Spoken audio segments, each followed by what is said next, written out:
अध्यक्ष माशे पूज्य गुरुजन वर्ग आणि येथे जमलेले माझे बालमित्रांनो, आज मी तुम्हाला जे दोन शब्द सांगणार आहे ते तुम्ही शांत चित्ताने ऐकावे अशी माझी नम्र विनंती. जे देशासाठी लढले ते अमर हुतात्मे झाले, सोडिले सर्व घरदार त्यागिला सुखी संसार. देशासाठी आपल्या जीवाची बाजी लावणारे थोर महापुरुषांना मी वंदन करतो आणि माझ्या भाषणाला सुरुवात करते. मित्रांनो, आज आपण प्रजासत्ताक दिन साजरा करण्यासाठी जमलो आहोत.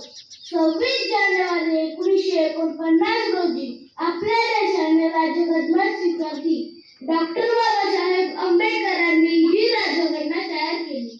खरंच आजचा दिवस सोन्याचा म्हणावा लागेल. संविधान आहे म्हणूनच आज वेगवेगळ्या जातीचे, धर्माचे, वेगवेगळ्या भाषा बोलणारे लोक सुखा समाधानाने राहत आहेत.